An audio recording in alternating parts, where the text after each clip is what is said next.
조심해. 급하게 브레이크를 밟은 한도연의 차가 골목길에서 멈춰 섰습니다. 사업 미팅을 마치고 돌아가던 길이었는데 갑자기 아이 하나가 차 앞으로 뛰어든 것입니다. 도연은 가슴이 철렁 내려앉으며 차에서 뛰어내렸습니다. 괜찮니? 일어설 수 있겠어? 8살 정도로 보이는 아이가 땅에 주저앉아 무릎을 어루만지고 있었습니다. 도연이 아이를 일으켜 세우려 손을 내밀었을 때 아이 목에 걸린 목걸이가 햇빛에 반짝였습니다. 별 모양으로 세공된 은은한 푸른빛 돌이었습니다. 도연의 얼굴이 순간 하얗게 질렸습니다. 심장이 미친 듯이 뛰기 시작했습니다. 그 목걸이는 10년 전 자신이 직접 디자인해서 만든 것이었습니다. 세상에 단 하나뿐인 이수진에게 선물했던 바로 그 목걸이였습니다.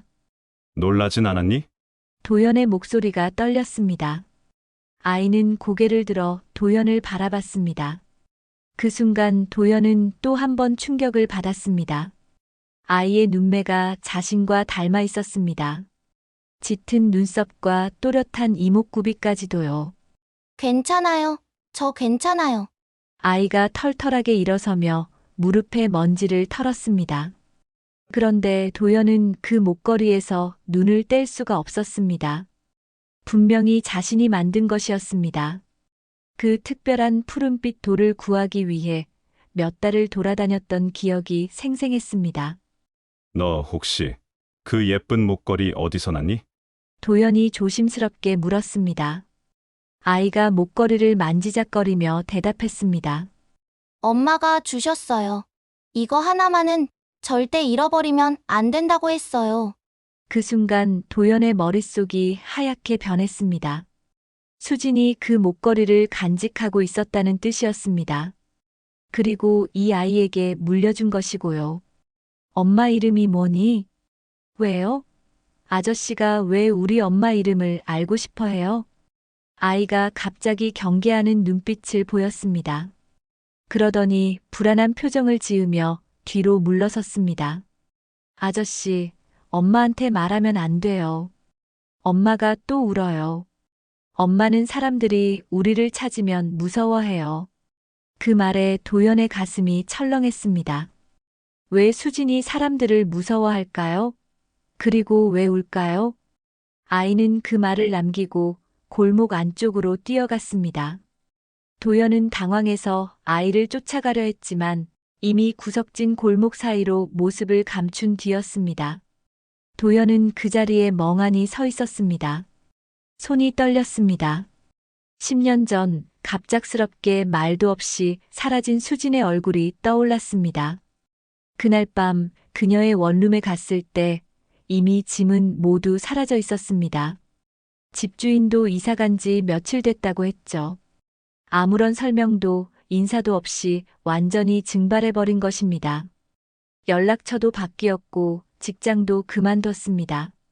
도연은 몇 달 동안 미친 듯이 찾아다녔지만 수지는 흔적도 없이 사라져 있었습니다. 그런데 이제 단서를 찾은 것 같았습니다. 아이의 나이를 계산해 보니 8살. 시기가 정확히 맞아떨어졌습니다. 그리고 그 목걸이는 분명히 자신이 수진에게 준 것이었습니다. 더 충격적인 건 아이가 자신과 닮았다는 사실이었습니다. 눈매뿐만 아니라 말하는 툭까지도요. 도연은 주머니에서 핸드폰을 꺼내 비서에게 전화를 걸었습니다. 회의 일정 모두 취소해요. 그리고 이 근처 아이들이 다니는 학교나 유치원 리스트 좀 뽑아줘요. 사장님, 무슨 일이시라도 급한 일이에요. 최대한 빨리 부탁합니다. 전화를 끊고 나서 도연은 다시 골목 안쪽을 바라봤습니다. 석양이 지고 있었고 골목에는 어둠이 내려앉기 시작했습니다. 어디선가 커피 향이 은은하게 풍겨왔습니다. 아이가 엄마가 또 울어요라고 했던 말이 계속 맴돌았습니다. 그리고 사람들이 우리를 찾으면 무서워해요라는 말도요. 수진이 무엇을 그렇게 두려워하는 걸까요? 그때 어머니 김영숙의 차가운 목소리가 떠올랐습니다. 도연아, 내 주변 사람들을 잘 정리해야 해. 우리 가문에 어울리지 않는 사람들은 미리 걸러내는 게 좋아. 혹시 어머니가 수진에게 뭔가 했던 건 아닐까요? 수진이 갑자기 사라진 이유가 어머니와 관련이 있는 건 아닐까요? 도연은 결심했습니다. 이번엔 다를 거라고. 10년 전처럼 놓치지 않을 거라고. 그 아이가 정말 자신의 딸이라면, 그리고 수진이 이 근처에 살고 있다면 반드시 찾아낼 거였습니다. 도연은 아이가 사라진 골목 안쪽으로 천천히 걸어 들어갔습니다. 좁은 골목길 양쪽으로 작은 상점들이 늘어서 있었고, 그 중에서도 특히 진한 커피 향이 풍겨오는 곳이 있었습니다. 작은 간판 하나가 눈에 들어왔습니다. 별이 있는 카페라고 적혀 있었습니다. 문을 열고 들어서는 순간 도연의 발걸음이 멈춰 섰습니다. 카운터 뒤에서 에스프레소를 내리고 있는 여자의 뒷모습이 보였습니다. 10년이 흘렀지만 그 자세, 그 손놀림을 어떻게 잊을 수 있겠습니까? 어서 오세요. 여자가 돌아서며 인사했습니다. 그 순간 시간이 멈춘 것 같았습니다. 이수진이었습니다. 10년 전보다 야윈 얼굴이었지만 여전히 아름다웠습니다. 다만 눈가에 깊은 피로가 서려 있었죠. 수진의 얼굴이 순식간에 하얗게 질렸습니다. 손에 들고 있던 도자기 컵이 그대로 바닥에 떨어져 산산조각이 났습니다. 깨지는 소리가 적막한 카페에 울려 퍼졌습니다. 도현 씨? 그녀의 목소리가 바들바들 떨렸습니다. 마치 유령을 본 것 같은 표정이었습니다. 놀라움과 두려움이 뒤섞여 있었죠. 어떻게 여기를? 수진이 무릎을 꿇고 급하게 깨진 컵 조각들을 치우기 시작했습니다. 손이 심하게 떨려서 작은 파편에 손가락이 베었지만 그것도 모르는 것 같았습니다. 수진아, 손 다쳤어. 도연이 다가가려 하자 수진이 벌떡 일어서며 뒤로 물러섰습니다. 괜찮아요. 괜찮아요. 아까 골목에서 아이를 만났어. 8살 정도 되는 여자아이. 그 아이를 따라오다가 여기까지 온 거야. 도연이 조심스럽게 말을 꺼냈습니다. 수진의 얼굴이 더욱 창백해졌습니다. 입술이 파르르 떨리기 시작했습니다. 무슨 말인지 모르겠어요. 그 아이가 하고 있던 목걸이. 내가 너에게 준 거야. 별 모양 푸른 돌로 만든 거 말이야. 수진이 휘청거리며 카운터를 붙잡았습니다. 숨이 가빠졌습니다. 10년 전 그 목걸이를 받았을 때의 기억이 선명하게 떠올랐습니다. 도연이 직접 디자인했다며 얼마나 기뻐했던지요. 그냥 비슷한 거예요. 요즘엔 온라인에서 그런 액세서리 얼마든지 살 수 있잖아요. 수진아, 나한테 거짓말하지 마. 그 돌은 내가 몇 달을 돌아다니며 직접 구한 거야. 세상에 단 하나뿐인 거라고. 도연의 목소리에 절박함이 묻어났습니다. 수진의 눈에 눈물이 맺히기 시작했습니다. 그 아이, 내 딸이지? 아니에요. 당신 딸 아니에요. 수진이 고개를 격렬하게 저었습니다. 하지만 그 부정이 너무 강해서 오히려 확신을 주고 있었습니다. 그때 카페 문이 살짝 열리며 아까 그 아이가 조심스럽게 고개를 내밀었습니다. 손에는 작은 편의점 봉지를 들고 있었습니다. 엄마, 우유 사왔어. 한별이 작은 목소리로 말했습니다. 그러다가 도연을 보고 깜짝 놀라 멈춰 섰습니다. 아까 골목에서 만난 아저씨네. 어떻게 우리 카페까지 왔어요? 수진이 당황해서 급하게 한별에게 다가갔습니다. 한별아, 가방 정리하고 방에 들어가서 책 읽어. 왜? 나 아저씨랑 이야기하고 싶어. 그리고 엄마, 왜 얼굴이 이렇게 하얘? 한별이 걱정스럽게 수진의 얼굴을 들여다봤습니다. 도연은 그 이름을 듣는 순간 온몸에 전율이 흘렀습니다. 한별. 자신과 수진이 함께 지었던 이름이었습니다. 만약 딸이 생기면 한별이라고 부르자고 밤하늘의 별처럼 밝고 아름답게 자라라고 했던 그 이름이요. 한별이구나. 도연이 떨리는 목소리로 중얼거렸습니다. 수진이 날카롭게 그를 쳐다봤습니다. 한별아, 어서 들어가. 싫어. 엄마가 왜 이상한지 궁금해. 그리고 왜 우는 거야? 한별이 고집을 부리며 수진의 치마를 붙잡았습니다. 수진의 눈에서 눈물이 주르륵 흘러내리고 있었습니다. 도연이 천천히 한별에게 다가갔습니다. 무릎을 꿇고 아이와 눈높이를 맞췄습니다. 가까이서 보니 더욱 확실했습니다. 자신의 어린 시절 사진과 빼닮은 모습이었습니다. 한별아, 우유 사러 갔다 온 거야? 네. 엄마가 우유 떨어졌다고 해서 편의점 갔다 왔어요. 혼자 다녀온 거야? 대단하네. 당연하죠. 저 8살이에요. 그런데 아저씨는 누구세요? 아저씨는 엄마의 옛날 친구야. 정말요? 그럼 아저씨도 엄마처럼 별을 좋아해요? 한별이 호기심 가득한 눈으로 물었습니다. 그래, 아저씨도 별을 정말 좋아해. 특히 밤하늘에서 가장 밝게 빛나는 별 말이야. 우와, 저도 그런 별이 되고 싶어요. 한별의 순수한 미소에 도연의 가슴이 뭉클해졌습니다. 한별아, 혹시 성이 뭐야? 이한별이요. 우리 엄마는 이수진이에요. 역시나 수진의 성을 따른 것이었습니다. 도연의 심장이 쿵쾅거렸습니다. 한별아, 아빠는 어디 계시니? 도연이 조심스럽게 물었습니다. 한별의 표정이 순간 어두워졌습니다. 몰라요. 엄마가 아빠 얘기는 하면 안 된다고 했어요. 아빠 얘기하면 엄마가 울어요. 그 순간 수진이 급하게 달려와 한별의 손을 잡았습니다. 한별아, 그만 들어가자. 엄마, 왜 그래? 아저씨 좋은 사람 같은데. 나한테 별 얘기도 해주고. 한별이 천진난만하게 말했습니다. 수진이 한별을 데리고 카페 안쪽으로 들어가려 했습니다. 도연이 일어서서 그들을 불렀습니다. 수진아, 잠깐만. 한별아, 먼저 들어가 있어. 엄마가 금방 갈게. 수진이 한별을 안쪽으로 보내고 나서 도연과 마주 섰습니다. 얼굴이 딱딱하게 굳어 있었습니다. 이제 가주세요. 수진아, 우리 이야기해야 해.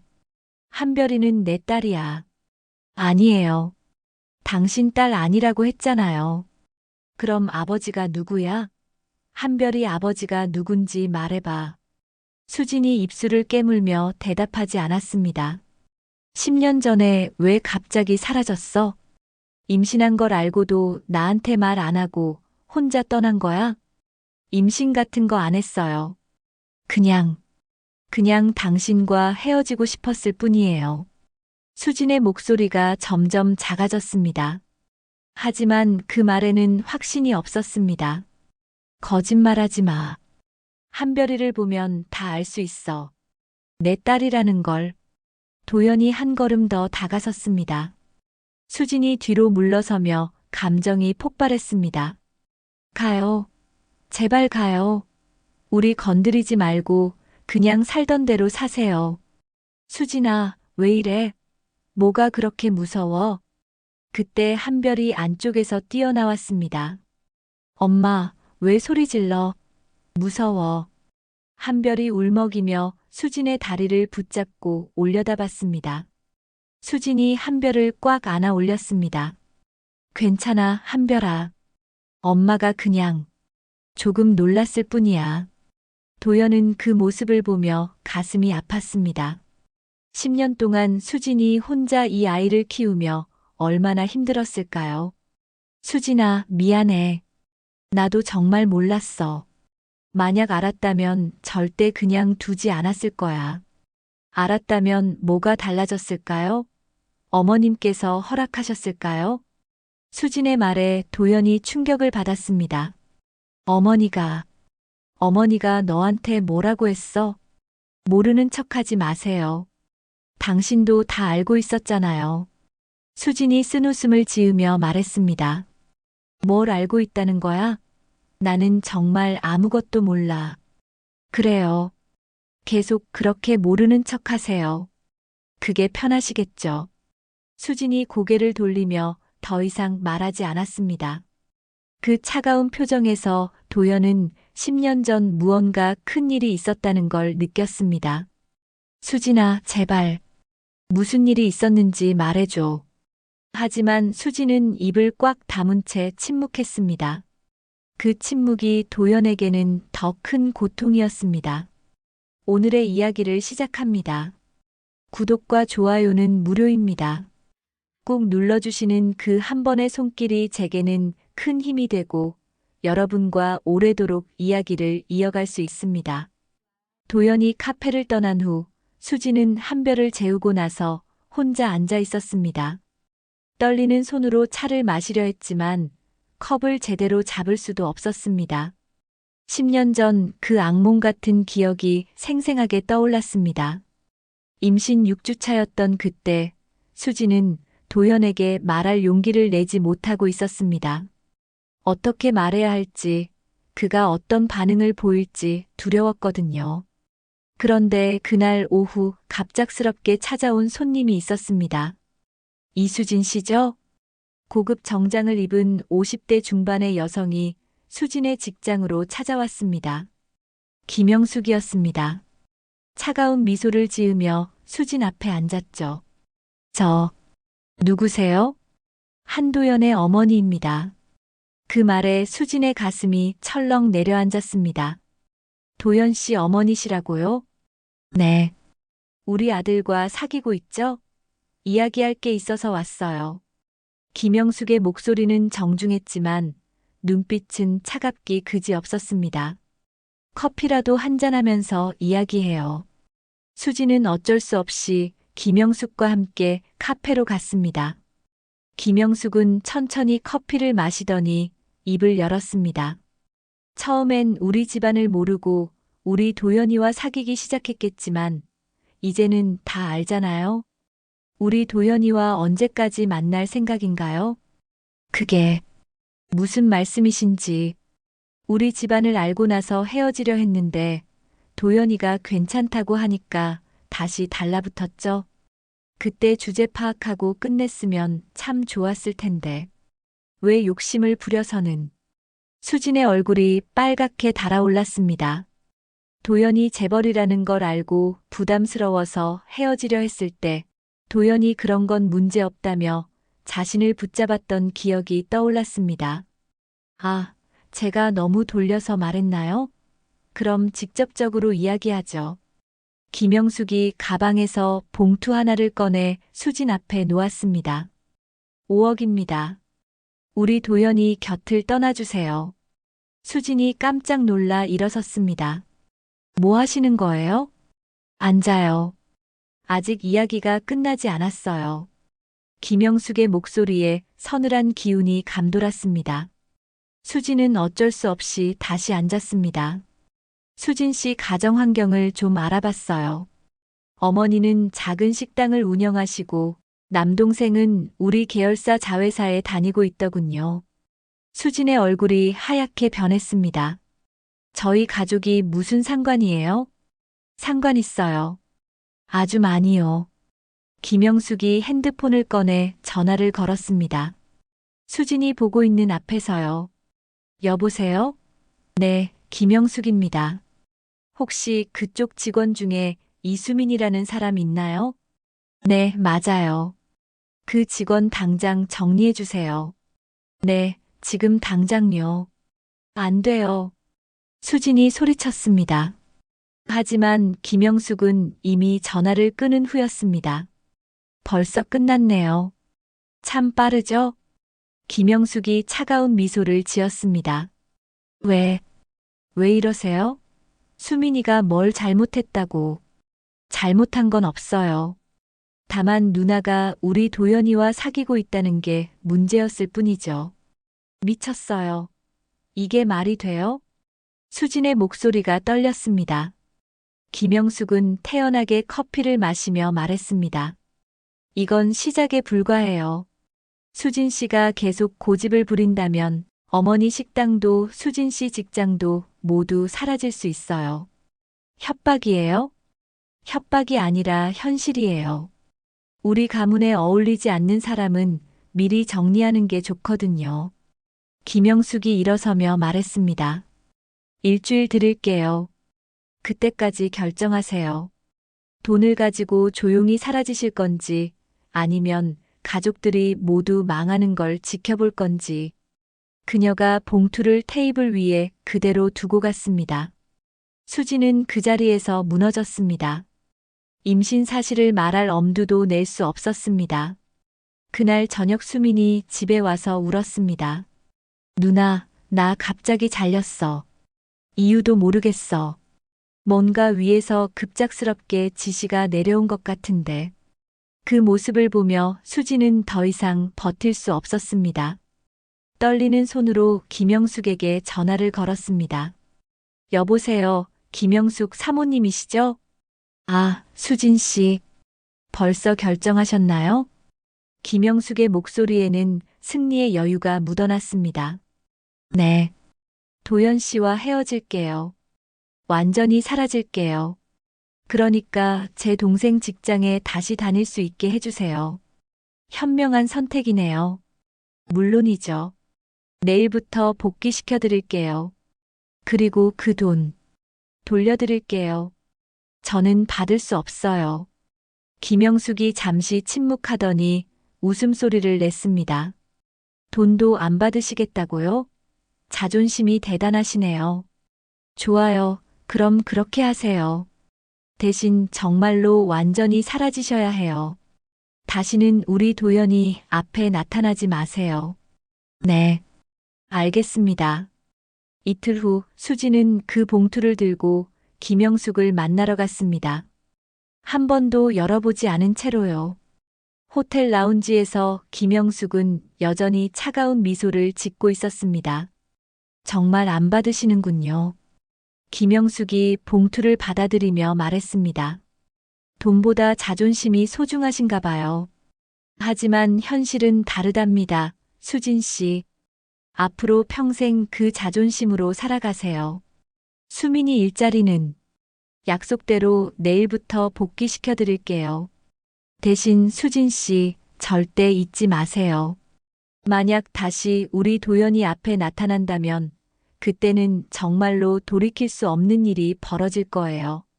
일주일 후 수지는 아무 말 없이 사라졌습니다. 임신 사실을 숨긴 채 혼자 아이를 낳아 기르기로 결심한 것이죠. 지금도 수지는 그때의 공포를 잊을 수 없었습니다. 김영숙의 차가운 눈빛, 전화 한 통으로 동생의 인생을 바꿔버린 그 무서운 권력. 그리고 돈을 돌려주면서도 느꼈던 그 모멸감. 한별아. 수진이 잠든 딸을 바라보며 중얼거렸습니다. 이 아이만큼은 절대 그런 위험에 빠뜨릴 수 없었습니다.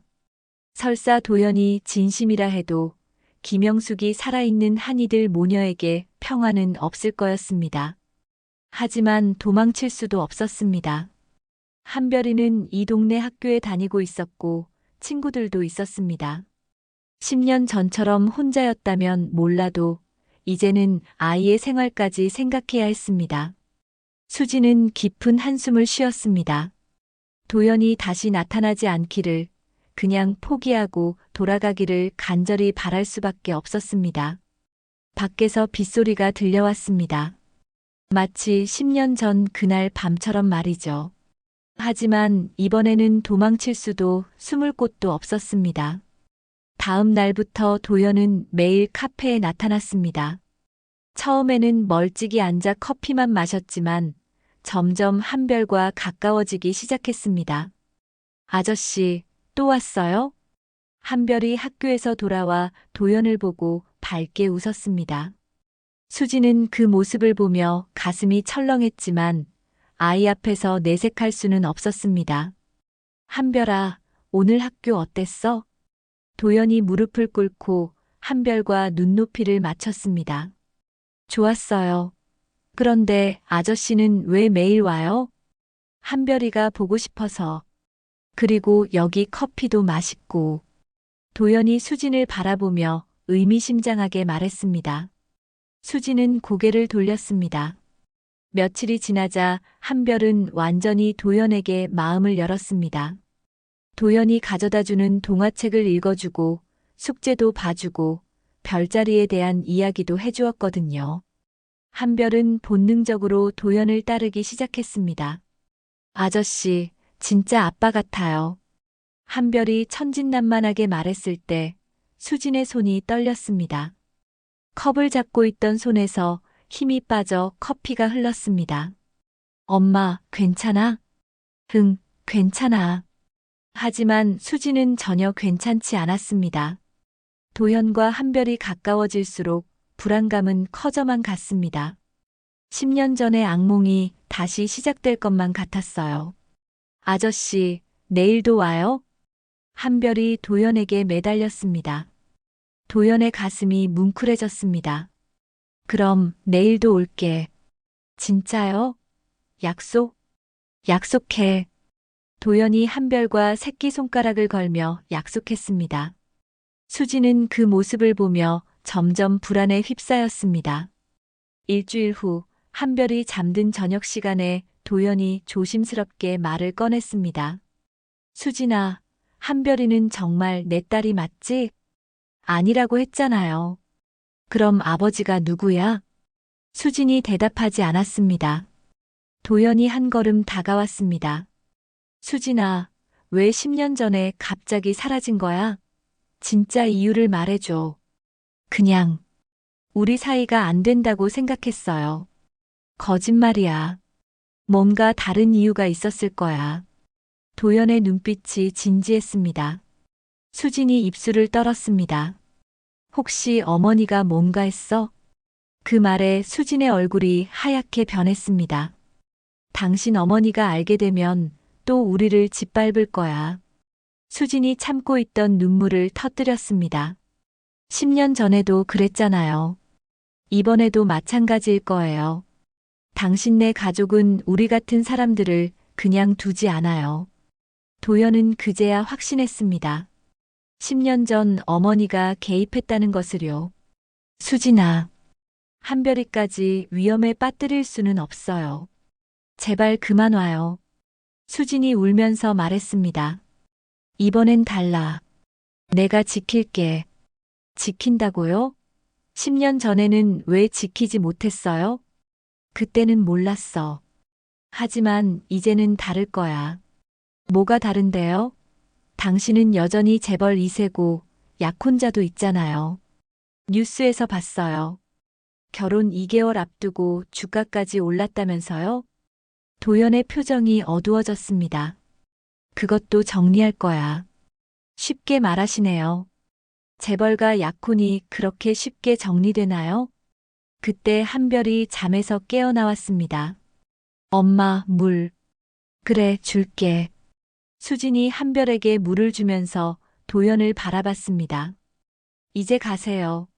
한별이 완전히 깰까 봐요. 한편 카페 유리창 너머로 고급 승용차 한 대가 서 있었습니다. 차 안에서 누군가 이쪽을 지켜보고 있었습니다. 차 안의 여성은 서미정이었습니다. 35세의 그녀는 대기업 회장의 딸로 도연의 약혼녀였습니다. 겉으로는 교양 있는 숙녀로 포장되어 있지만 속내는 집착과 욕망으로 가득한 여자였죠. 미정은 며칠 전부터 이상함을 느끼고 있었습니다. 워커홀릭인 약혼자 도연이 요즘 매일 같은 시간에 사무실을 나가서 한참을 돌아오지 않는 것이었습니다. 함께 식사 한 번 제대로 하기 힘들 정도로 바쁜 사람이었는데 말이죠. 도연 오빠 어디 가세요? 물어봐도 개인 일정이라며 얼버무렸습니다. 비서실에 물어봐도 마찬가지였고요. 뭔가 이상해. 결국 미정은 사람을 시켜 도연을 미행했습니다. 그리고 며칠째 같은 카페에 간다는 걸 알게 된 것이죠. 오늘은 직접 확인하러 온 것이었습니다.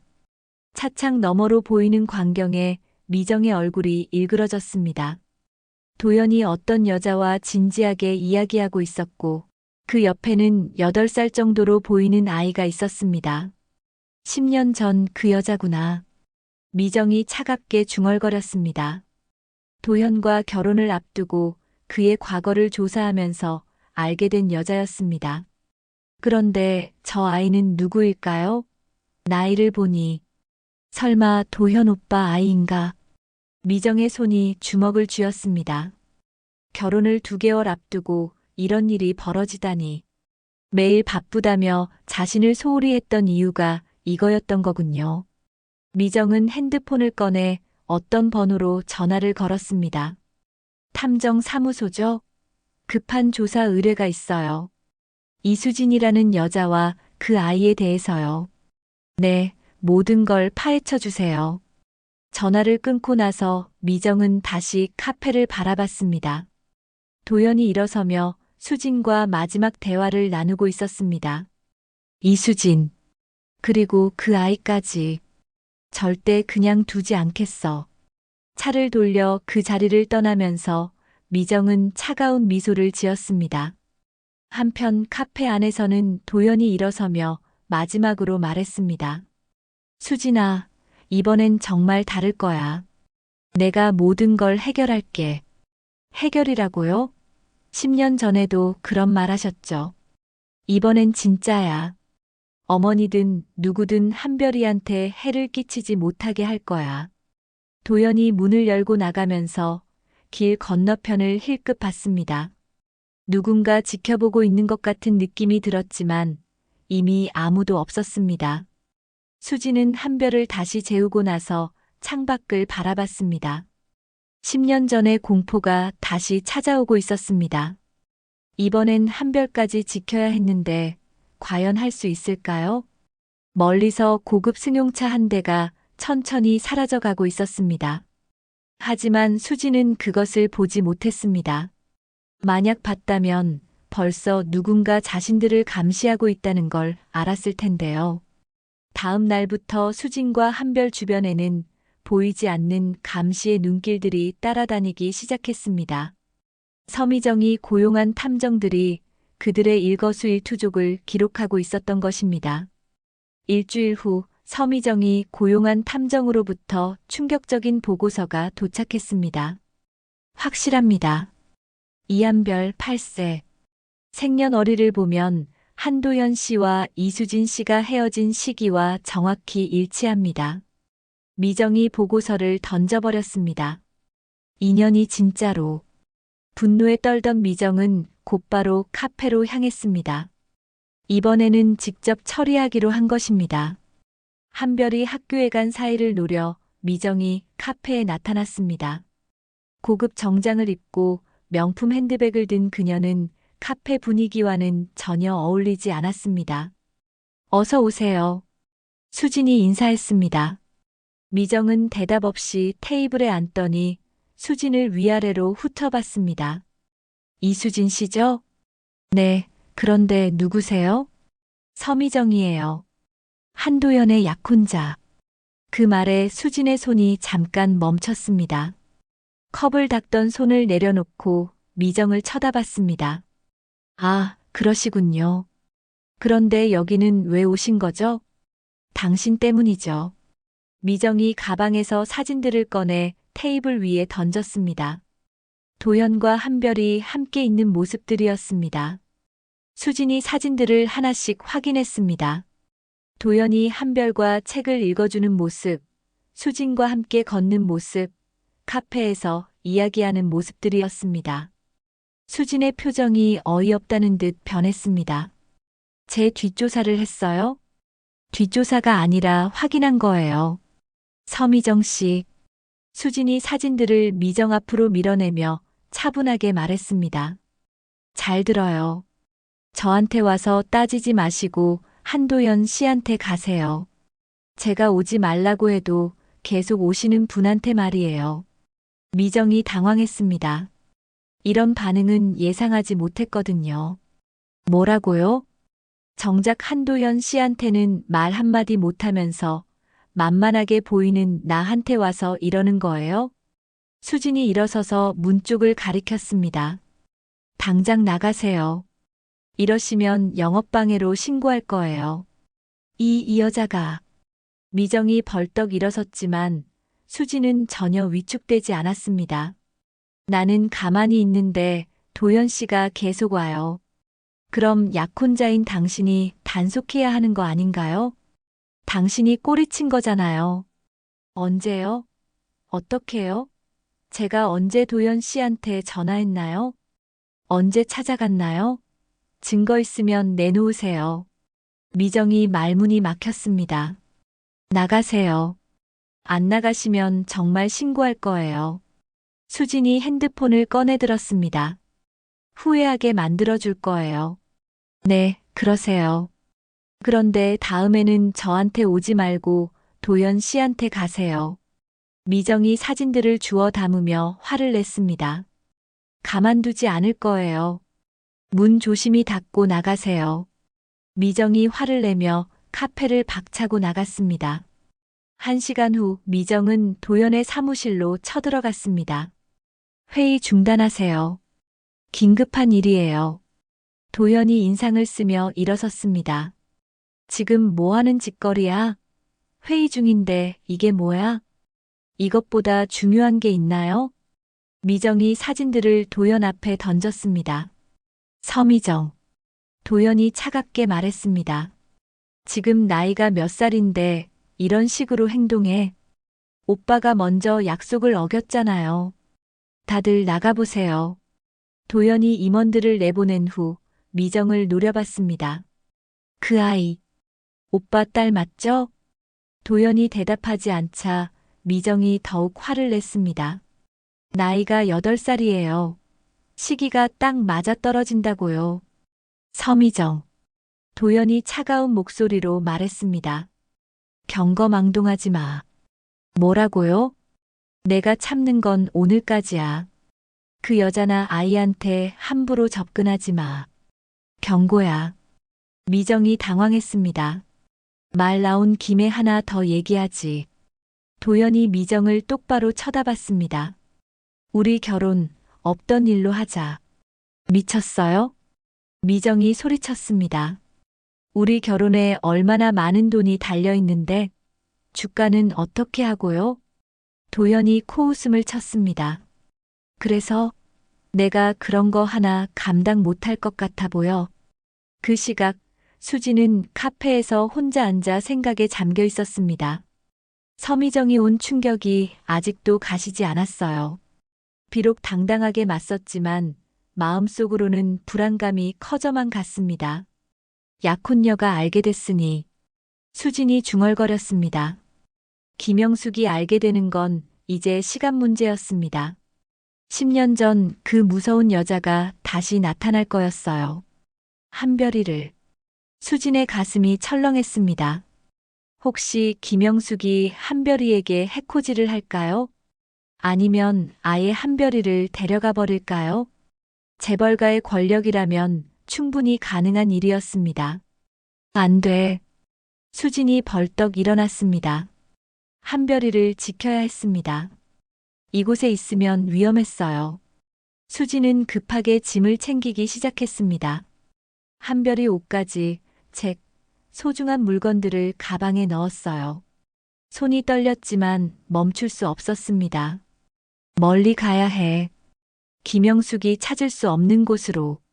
수진이 10년 전처럼 또다시 도망칠 준비를 했습니다. 하지만 이번에는 한별이 때문이었어요. 아이만큼은 절대 위험에 빠뜨릴 수 없었습니다.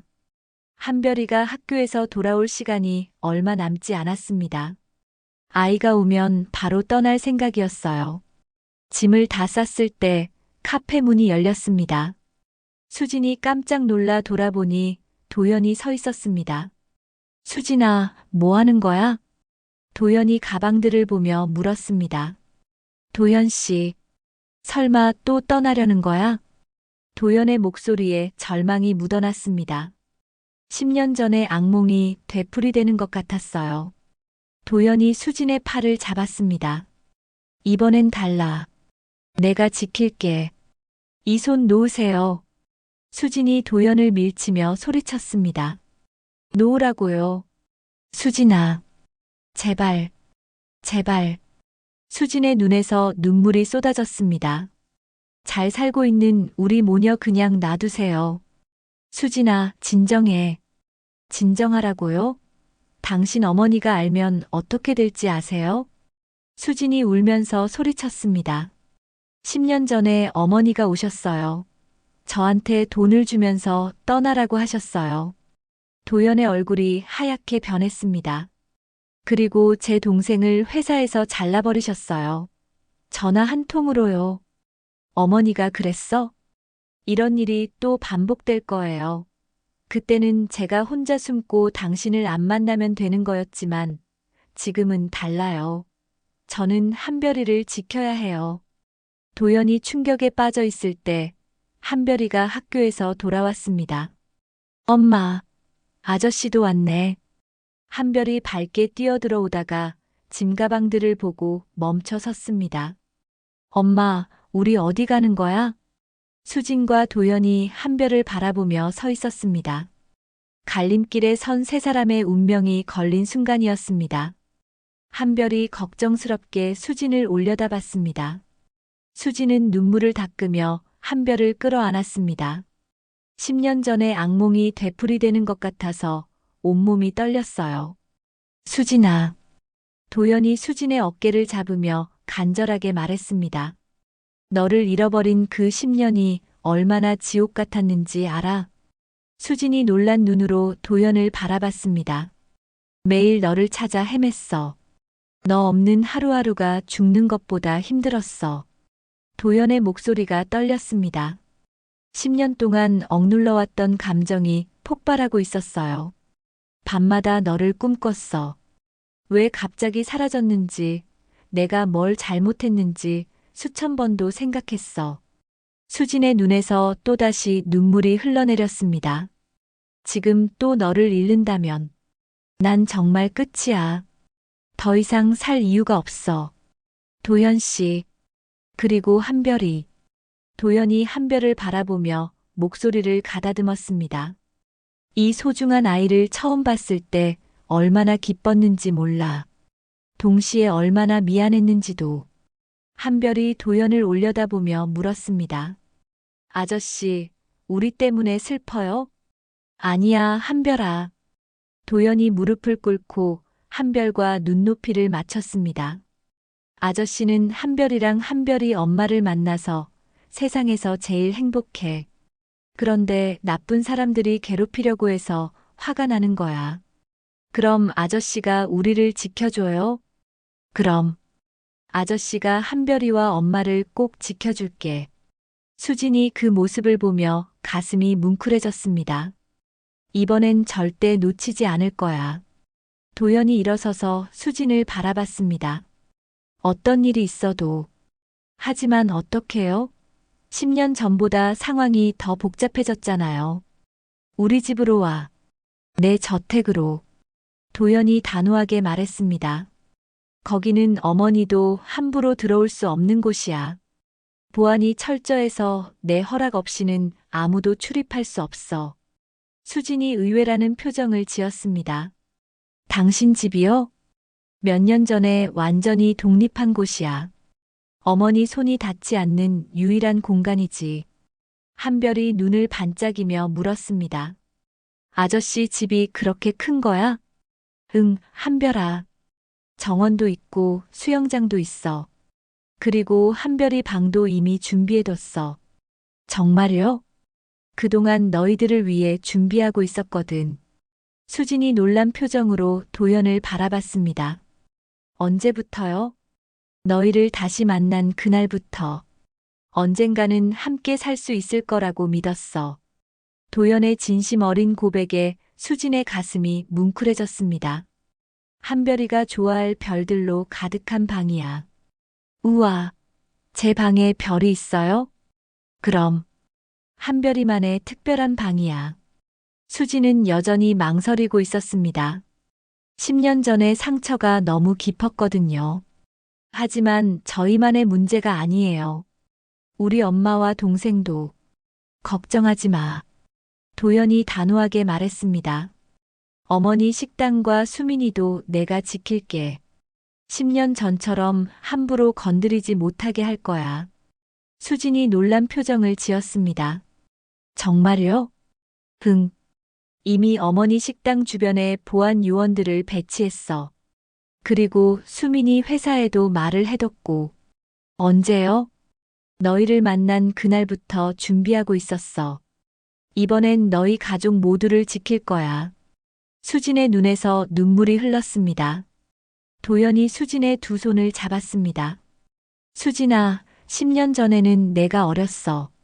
상황을 제대로 파악하지 못했고 준비도 없었어. 하지만 지금은 달라. 뭐가 달라요? 이제 난 모든 걸 알고 있어. 그리고 그들을 막을 방법도. 도연의 눈빛이 달라져 있었습니다. 10년 전의 우유부단한 모습은 온데간데 없었어요. 더 이상 도망치지 마. 이제 내가 모든 걸 책임질게. 수진이 한별을 바라봤습니다. 아이는 여전히 상황을 완전히 이해하지 못했지만 도연을 완전히 신뢰하고 있었어요. 엄마, 아저씨랑 같이 살자. 아저씨가 우리 지켜준다고 했잖아. 한별의 순수한 말에 수진의 마음이 흔들렸습니다. 10년 동안 혼자 버텨왔지만 이제는 한계였어요. 알겠어요. 수진이 깊은 한숨을 쉬며 말했습니다. 하지만 한별이에게 조금이라도 위험한 일이 생기면 그런 일은 절대 없을 거야. 도연이 수진과 한별을 번갈아 보며 단호하게 말했습니다. 이제 우리는 가족이야. 내가 평생 지킬게. 1시간 후 세 사람은 도연의 차에 타고 있었습니다. 한별이는 뒷좌석에서 신이 나서 떠들고 있었고 수진은 조수석에서 여전히 불안한 표정이었어요. 아저씨, 정말 수영장이 있어요? 응, 한별아. 수영 배우고 싶어? 네. 저 수영 배우고 싶어요. 그래, 한별아. 아저씨가 가르쳐 줄게. 수진이 그 모습을 보며 조금씩 마음이 편해졌습니다. 한별이가 이렇게 행복해하는 모습을 본 지가 얼마나 오래됐을까요? 차가 고급 주택가로 들어서자 거대한 철문이 나타났습니다. 경비원들이 차를 확인한 후 문이 천천히 열렸어요.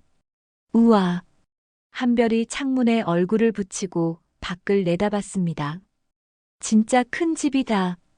저택이 보이자 수진도 놀라지 않을 수 없었습니다. 마치 궁전 같은 웅장한 건물이었어요. 여기서부터는 완전히 안전해. 도연이 수진을 안심시켰습니다. 24시간 경비 시스템이 가동되고 허락받지 않은 사람은 절대 들어올 수 없어. 차가 현관 앞에 멈추자 한별이 뛰어내렸습니다. 엄마, 정말 큰 집이에요. 그래, 한별아. 수진도 차에서 내리며 주변을 둘러봤습니다. 넓은 정원과 분수, 그리고 멀리 보이는 수영장까지. 정말 다른 세계 같았어요. 자, 들어가자. 도연이 현관문을 열었습니다. 화려한 인테리어가 펼쳐졌지만 어딘지 따뜻한 느낌이 들었어요. 한별아, 내 방을 보여줄까? 네. 한별이 신이 나서 도연을 따라갔습니다.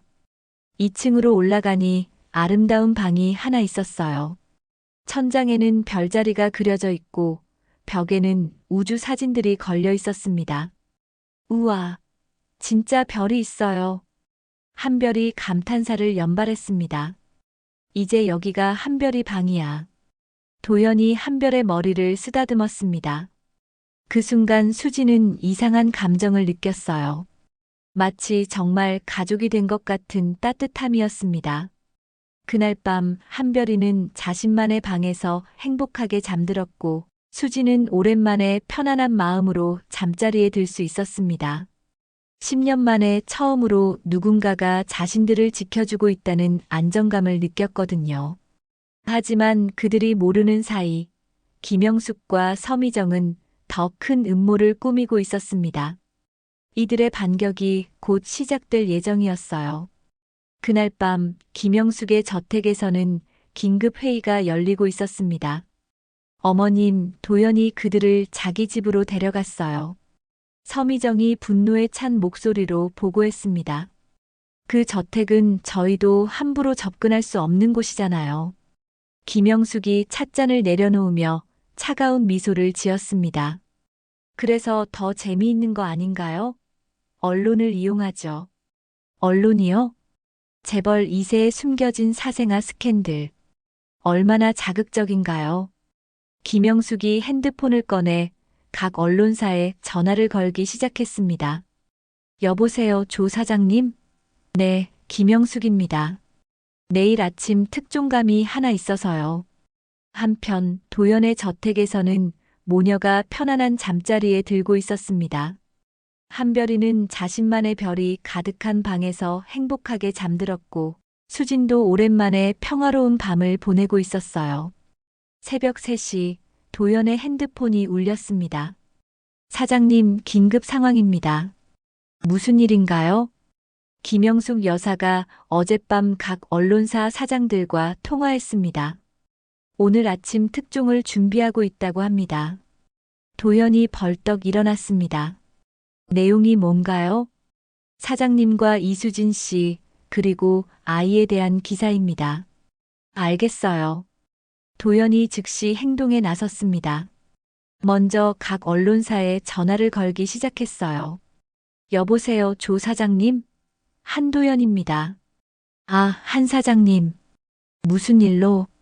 어머니한테 어떤 제안을 받으셨는지는 모르겠지만 그 기사 내보내시면 허위사실 유포로 검찰에 고발하겠습니다.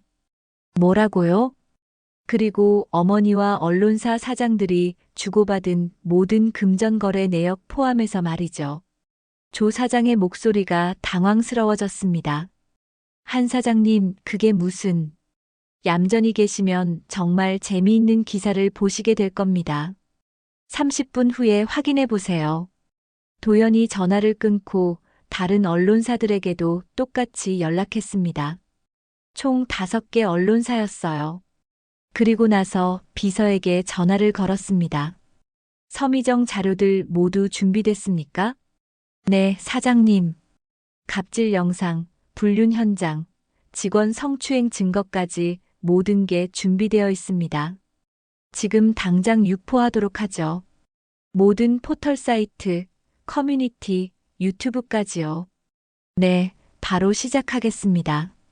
새벽 4시 인터넷에는 서미정의 추악한 민낯을 보여주는 영상들이 일제히 올라오기 시작했습니다. 서미정, 직원에게 갑질하며 욕설하는 충격 영상, 대기업 회장 딸의 불륜 현장 포착, 서미정, 남직원 성추행, 피해자 직접 증언. 아침 6시 서미정의 핸드폰이 미친 듯이 울렸습니다.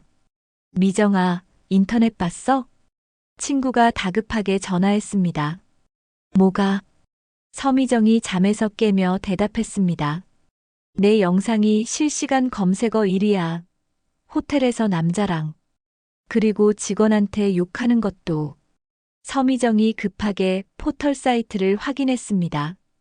자신의 추악한 모습들이 온라인을 뒤덮고 있었어요.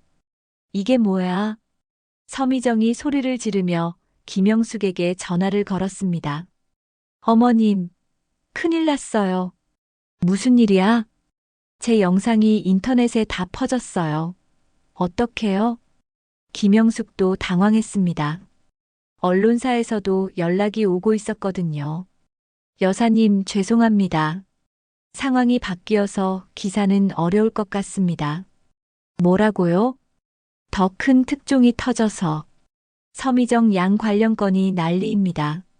김영숙이 화가 나서 다른 언론사에 전화를 걸었지만 아무도 받지 않았습니다. 2번째, 3번째. 모든 언론사가 김영숙의 전화를 거부했어요. 이런. 김영숙이 처음으로 무력감을 느꼈습니다. 한편 서미정은 집에서 아버지에게 불려갔습니다. 서미정. 서미정의 아버지가 붉은 얼굴로 소리를 질렀습니다. 너 미친 거야? 결혼이 코앞인데 무슨 짓거리를 하고 다녔던 거야? 아빠, 미안해요. 미안하다고 될 일이야? 회사 주가가 30% 떨어졌어. 30%. 서미정의 아버지가 책상을 내리쳤습니다. 지금 당장 미국으로 가 있어. 상황이 조용해질 때까지 얼굴 보이지 마.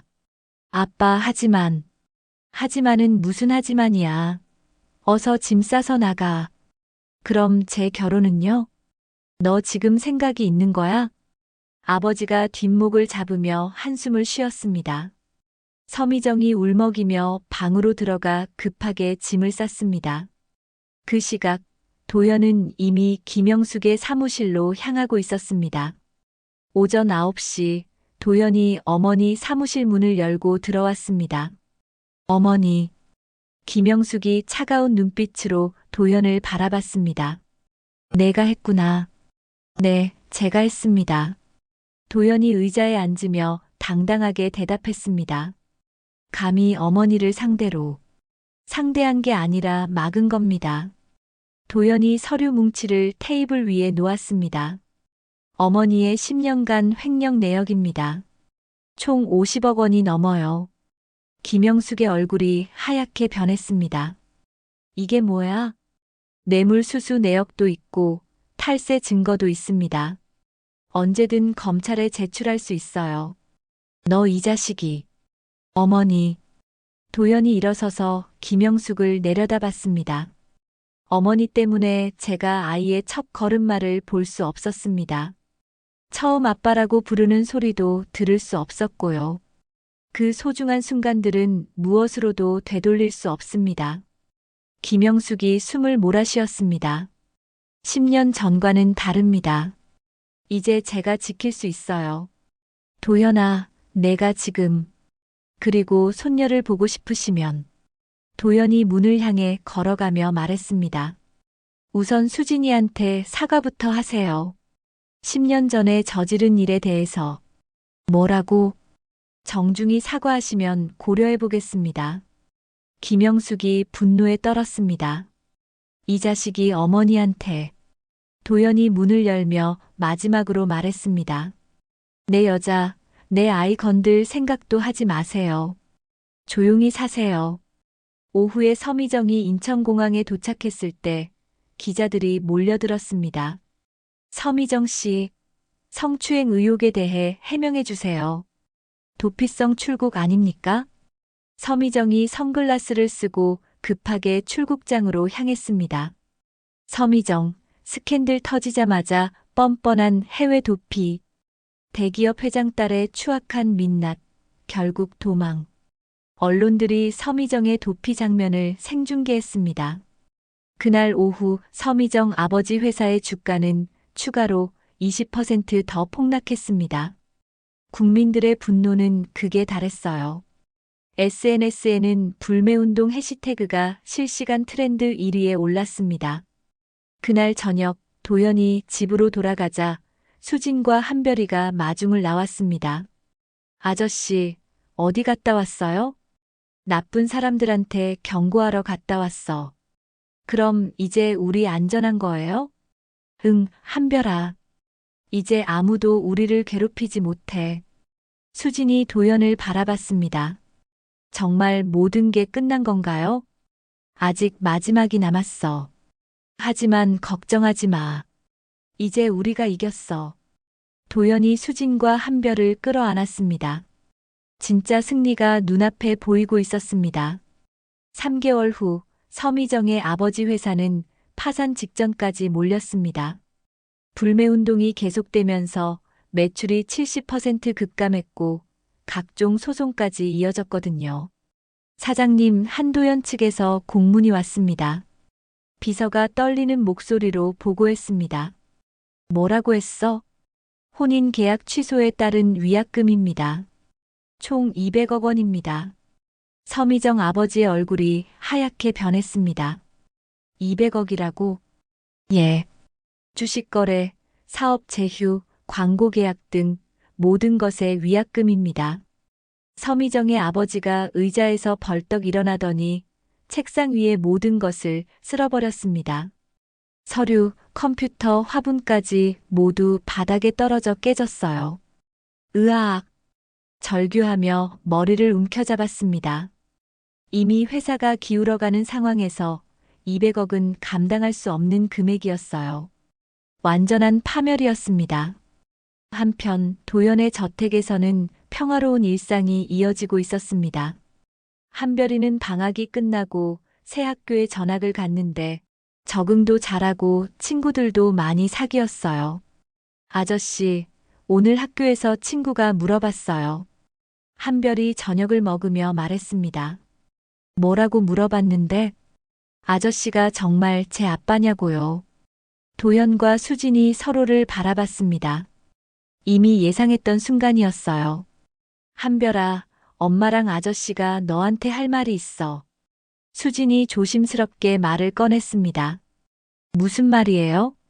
한별이 호기심 어린 눈으로 두 사람을 바라봤습니다. 한별아. 도연이 무릎을 꿇고 한별과 눈높이를 맞췄습니다. 아저씨가 사실은 한별이의 진짜 아빠야. 한별이 눈을 동그랗게 떴습니다. 정말요? 응. 아저씨가 한별이 친아빠야. 우와. 한별이 뛸 듯이 기뻐했습니다. 그럼 이제 정말 가족이에요? 진짜 가족? 그럼 우리는 진짜 가족이야. 도연이 한별을 끌어안았습니다. 그동안 가슴에 묻어두었던 감정이 터져나왔어요. 그런데 왜 이제야 말해줬어요? 한별이 순수하게 물었습니다.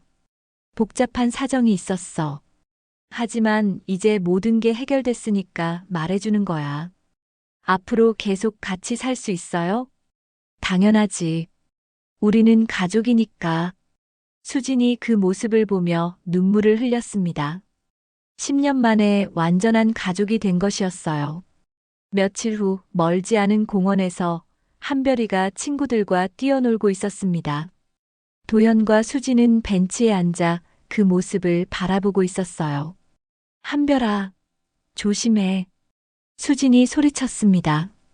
그때 공원 입구 쪽에서 누군가 이쪽을 바라보고 있었습니다. 김영숙이었습니다. 김영숙은 멀리서 한별이를 바라보고 있었어요. 아이가 밝게 웃으며 뛰어다니는 모습을 말이죠. 한별. 김영숙이 중얼거렸습니다. 가슴 한쪽이 아려왔어요. 하지만 다가갈 수는 없었습니다. 도연이 한 말이 계속 맴돌았거든요. 수진이한테 사과부터 하세요. 김영숙은 평생 누구에게도 머리 숙인 적이 없었습니다. 그것이 자신의 자존심이었어요. 하지만 그 자존심 때문에 손녀를 볼 수 없게 된 것이었습니다. 한별이가 넘어져서 무릎을 다쳤을 때 수진이 달려가서 상처를 보살펴주는 모습을 보았습니다. 도연도 함께 걱정하며 한별이를 위로해주고 있었어요. 행복해 보이는 가족이구나. 김영숙이 깊은 생각에 잠겼습니다. 10년 전 자신이 저지른 일이 얼마나 큰 상처를 주었는지 이제야 깨달았어요. 김영숙은 더 이상 다가가지 않고 그 자리를 떠났습니다. 언젠가는 용기를 내야 할 때가 올 것이라고 생각하면서요. 한 달 후 도연과 수지는 조용한 결혼식을 올렸습니다. 많은 사람을 부르지 않고 가족과 가까운 사람들만 초대했어요. 한별이 새하얀 드레스를 입고 꽃을 뿌리며 걸어왔습니다. 엄마, 아빠, 제가 제일 예쁘죠? 그럼 우리 한별이가 제일 예뻐. 도연이 한별을 안아 올렸습니다. 결혼식이 끝난 후 세 사람은 손을 잡고 새로운 시작을 맞이했습니다. 도연 씨, 아니 여보. 수진이 부끄러워하며 말했습니다. 고마워요. 우리를 지켜줘서. 내가 더 고마워. 10년 동안 혼자서도 한별이를 이렇게 훌륭하게 키워줘서. 두 사람이 한별이를 가운데 두고 걸어가는 뒷모습이 석양에 비쳤습니다. 아빠, 우리 이제 진짜 행복하게 살 수 있는 거죠? 그럼 한별아, 이제 아무도 우리를 떼어놓을 수 없어. 만세. 한별이 두 팔을 번쩍 들며 소리쳤습니다. 때로는 늦은 사랑이 더 깊고 진실한 법입니다. 10년이라는 시간이 흘렀지만 도현과 수진 그리고 한별이는 결국 하나의 가족이 되었습니다. 진짜 가족이 무엇인지, 진짜 사랑이 무엇인지 보여주는 따뜻한 이야기였습니다. 오늘 이야기 어떠셨나요? 구독과 좋아요는 무료입니다. 꾹 눌러주시면 앞으로 더 많은 이야기를 만들 수 있는 큰 힘이 됩니다. 사랑합니다.